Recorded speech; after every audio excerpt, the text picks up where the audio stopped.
Hello students, welcome back to my class and welcome back to my channel.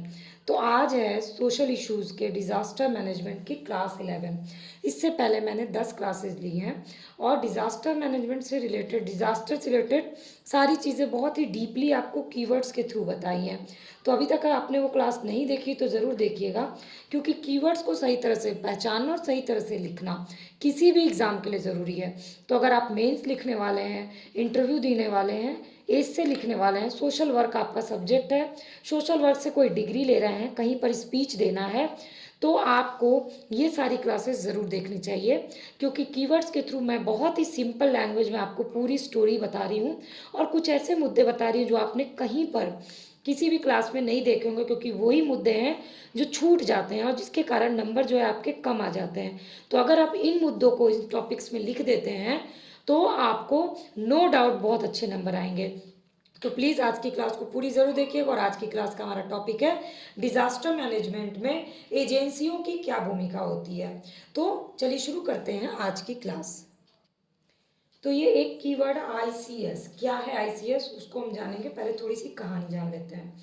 तो जब भी कोई disaster या आपदा आती है तो उसकी कार्रवाई जो होता है ना, वो आसान नहीं होती है। और इस कार्रवाई में एक तो होती है जवाबी प्रतिक्रिया और एक होता है तुरंत उसके लिए कुछ व्यवस्था करना, मतलब कुछ घंटों में प्रबंधन करना। और शुरुआती कुछ दिनों में तो पता ही नहीं चलता कि किस तरह से व्यवस्था करनी है और तरह तरह की चुनौती का सामना करना पड़ता है। तो जो ये चुनौतियाँ होती है इसके कारण बहुत सारे नुकसान भी हो जाते हैं। तो ऐसे में एक गठन किया गया घटना कमान प्रणाली का, यही है आईसीएस, जिसका शॉर्ट का फॉर्म है आईसीएस, घटना कमान प्रणाली। तो घटना कमान प्रणाली आईसीएस एक प्रबंधन प्रणाली है जो कि कई तरह की घटना जैसे कि भूकंप, बाढ़, चक्रवात, भूस्खलन जैसी डिजास्टर्स में, या फिर रेल दुर्घटना हो, सड़क दुर्घटना हो, कोई महामारी फैले जैसे कि अभी कोविड-19 आया था, या किसी भी घटना जैसे कि त्योहार, खेल आदि में जो घटनाएं हो जाती हैं, इन सब की कार्रवाई प्रतिक्रिया के लिए घटना कमान प्रणाली गठित की गई। अब ये घटना कमान प्रणाली क्यों उपयोगी है हमारे लिए, किसी भी डिजास्टर के लिए? तो इसकी उपयोगिता ये है कि ये उन सारे कार्यों को एक स्वरूप दे देता है जो कि विशिष्ट होती है, बहुत ही इम्पॉर्टेंट होती है और जिसमें समन्वय की ज़रूरत होती है। जैसे कि बहुत जगह लोगों को पता ही नहीं होता कि जो डिज़ास्टर आया उसके मैनेजमेंट का प्रभारी कौन है, जो डिज़ास्टर आया उससे रिलेटेड बातों के लिए, इससे रिलेटेड ज़रूरतों के लिए कहाँ संपर्क करें और क्या करना चाहिए क्या नहीं करना चाहिए, ये लोगों को पता ही नहीं होता है। तो ऐसे में एक लचीलापन बहुत ज़रूरी है डिज़ास्टर मैनेजमेंट है, और इसी के लिए एक घटना कमान प्रणाली गठित की गई। तो घटना कमान प्रणाली की शुरुआत हुई 1970 के दशक में दक्षिण कैलिफोर्निया में। जब वहाँ के वन में आग लगी तो संयुक्त राज्य में इसको शुरू किया गया, वनों की आग लगने के खिलाफ। और धीरे धीरे ये मॉडल अन्य देशों ने जैसे कि Australia, New Zealand, Canada, Sri Lanka, Thailand, सब ने अपना लिया। सब देशों ने इसको स्वीकृति दे दी और भारत में भी आईसीएस की शुरुआत हो गई। तो बहुत उच्चाधिकार प्राप्त समिति की सिफारिश के आधार पे भारत ने आईसीएस को अपना लिया और इस राष्ट्रीय प्रशासन अकादमी मसूरी जो है ना, मसूरी ने इसको अंगीकार किया। लाल बहादुर शास्त्री राष्ट्रीय प्रशासन अकादमी ने इसको वो किया और राष्ट्रीय आपदा प्रबंधन संस्थान नई दिल्ली में इसको नामित किया गया। तो आईसीएस का भारत में गठन कैसे हुआ वो पूरी कहानी हमने जान ली। अब इसका काम क्या है वो देखते हैं। तो ये जो एजेंसी है इसका प्राथमिक कार्य क्या होता है? सबसे पहले इसमें एक कमान स्टाफ होता है, जैसे एक पोस्ट होती है कमान स्टाफ की। ये सुरक्षा अधिकारी के रूप में काम करते हैं और ये पूरे जितने भी और विभाग होते हैं ना उन सब का कमान देखते हैं। तो इसके प्रमुख कार्य क्या होते हैं?